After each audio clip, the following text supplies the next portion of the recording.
eu poderia falar de dois ângulos. Eu poderia falar da parte técnica, que eu acho que a gente não deve abordar com muita profundidade, porque isso está por aí, que é assim, é o conhecimento, é a formação, é o estudo, é a atualização, mas e das experiências também, das vivências que se tem.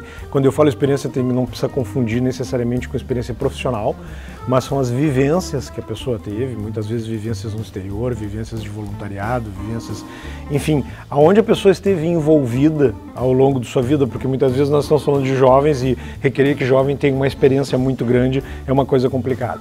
Mas eu queria trazer a parte atitudinal.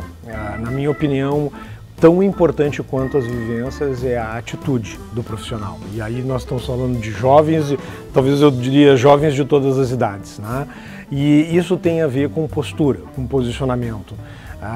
Eu sei que é difícil traduzir isso para um currículo, mas hoje eu, quando converso com uma pessoa, estou muito mais preocupado na forma como ela se comporta, a atitude que ela tem enquanto profissional, do que necessariamente com o conhecimento técnico. Conhecimento técnico a gente desenvolve, conhecimento técnico a gente lê, a gente busca a informação. Atitude, para mim, é uma coisa mais importante do que simplesmente tu conhecer. Então, assim, como é que eu boto as coisas que eu aprendi em prática? Se eu acredito nas pessoas, como é que eu lido com isso?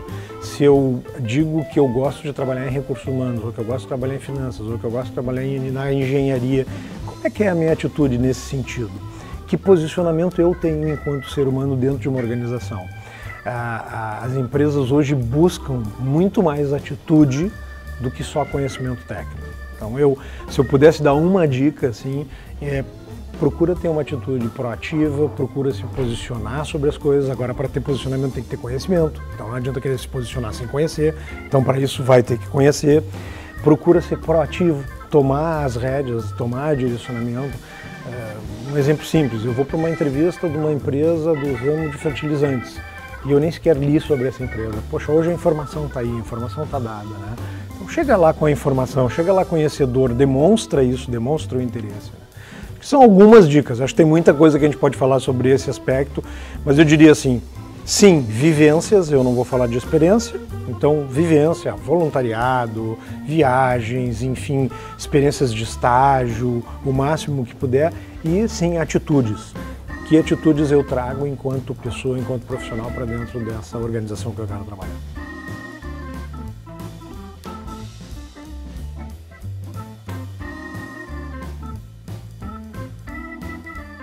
Bom, se a gente for falar de jovens, eu não acho que é um apagão. Acho que nós temos vários jovens aí, acho que nós temos muita gente no mercado. Tá?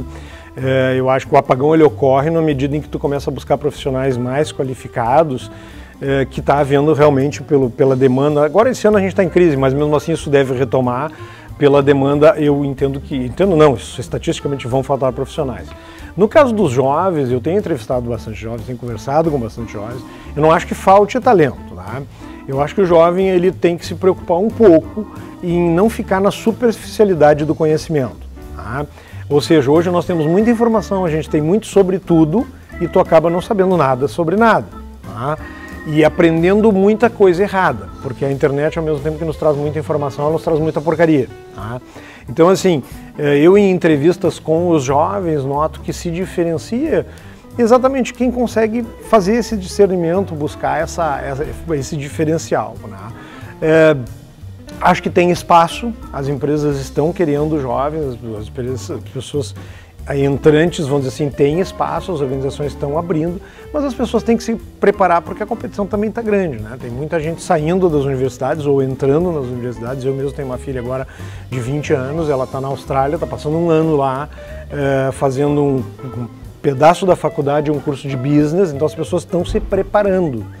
Então, assim, quer ter diferencial competitivo, tem que buscar esse diferencial competitivo. Mas eu não tenho dinheiro para ir viajar para o exterior. Ok, não tem problema, tu pode buscar informações na internet. Mas aonde eu busco? Bem, aí entra uma figura que eu queria sugerir para todo jovem que ele tem que ter, que é a figura de um mentor de carreira. Eu acho que é importante a gente ter um mentor que é alguém que conhece, que já é mais vivido, que tem experiência e que pode nos ajudar nessa jornada. Não vai fazê-la por nós, porque carreira quem faz somos nós mesmos. Mas alguém que vai nos auxiliar com as experiências, com as vivências, a gente chegar a algum lugar. É aquele que eu olho e digo assim, recebi um convite da empresa tal, o que eu faço? E ele não vai me dizer não sei, ou é uma decisão tua, mas ele vai dizer assim, olha, uma época que eu recebi um convite assim, deixa eu te contar o que eu pensei. Eu pensei isso, eu pesei isso. Serve para ti? Ah, isso me fez pensar, então ok, eu estou te ajudando, né? E aonde eles podem achar esse mentor? Pois né? Na verdade, todos nós temos os nossos mentores, não são só os jovens. Tá? Na prática, minha provocação é pensa em alguém que tu sempre vem à tua mente quando tu tem alguma dificuldade, seja ela pessoal ou profissional. Às vezes é o namorado, a namorada, às vezes é a mãe ou o pai, às vezes é o professor, às vezes é o gerente, às vezes é um outro colega.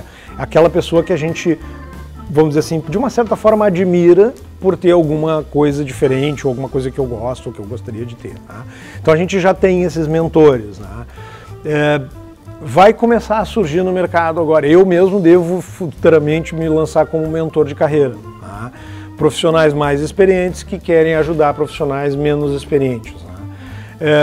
Normalmente dentro das organizações a gente procura os mentores nas áreas de recursos humanos, os nossos gerentes, alguns colegas com mais experiência, mas a minha sugestão sempre é pensar assim, olha, tenta identificar alguém que tu admira, se nós estamos falando aqui do lado profissional, profissionalmente, né, que tu tem acesso e que é uma pessoa que gostaria de te ver crescendo. Eu digo que a realização de um mentor é se o meu mentorado virasse meu chefe. Né?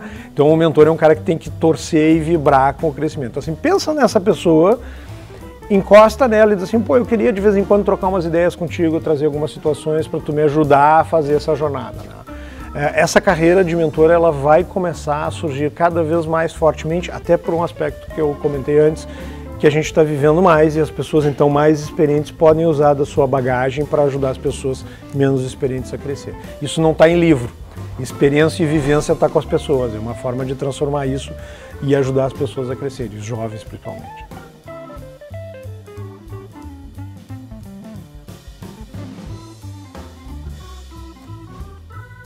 O conceito tradicional de estrutura hierárquica organizacional, que é aquela que tu tem um presidente, um vice-presidente, um diretor, um superintendente, enfim, vai descendo, né? Que antigamente se retratava em 15 níveis estruturais hierárquicos organizacionais, já mudou. Tá? As empresas hoje estão trabalhando de 5 a 7 níveis hierárquicos. O que quer dizer isso? Do dono ou presidente da companhia ao cargo de entrada, vão existir cada vez menos níveis. Isso muda o conceito de carreira, porque antigamente a gente crescia pensando em assumir posições gerenciais. Eu vim com essa formação, eu tenho 50 anos. Mas hoje, quando a pessoa entra na organização e ela olha e tem 5 níveis, ela diz, nossa, como é que eu vou conseguir crescer? Então, já está caminhando para o crescimento ser olhado de uma função, de uma linha muito mais horizontal do que uma linha vertical. Isso muda totalmente o conceito de como as organizações se estruturam, de o que eu vou oferecer como desafio para alguém que entra dentro de uma organização. Porque eu não vou poder dizer para ti, por exemplo, olha, tu vai crescer à medida que tu assumir posições gerenciais, etc. Mas eu posso criar coisas que sejam desafios, as pessoas querem desafios. Eu posso criar desafios colocando as pessoas trabalhando em projetos, trabalhando em áreas multidisciplinares, trabalhando em multiempresas, enfim, eu posso criar N desafios, porque o que o profissional quer é desenvolvimento e desafio.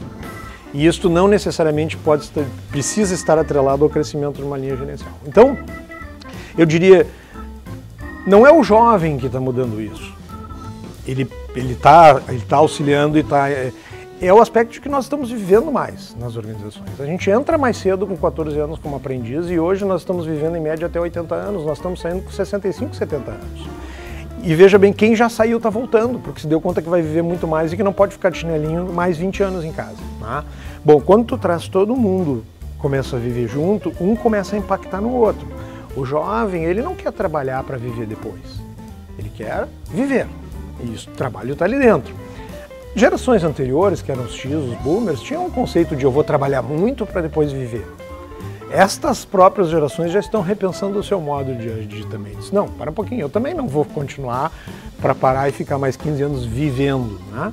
Eu quero viver e trabalhar e tudo junto. Então, hoje eu vou comentar, o conceito de vida muda. A gente não tem uma vida digital, uma vida do trabalho e uma vida pessoal. A gente tem vida e a gente quer viver essa vida.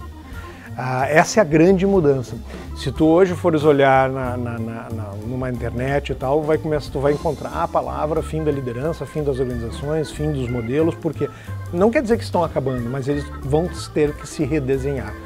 Esse é um ponto que eu quero trazer hoje para a mesa. E sim, muito a ver com os jovens da geração Y, os jovens da Z e os jovens que ainda estão nascendo. Eu ainda acho que a grande revolução vai ser feita por quem está nascendo e não por quem já está aqui.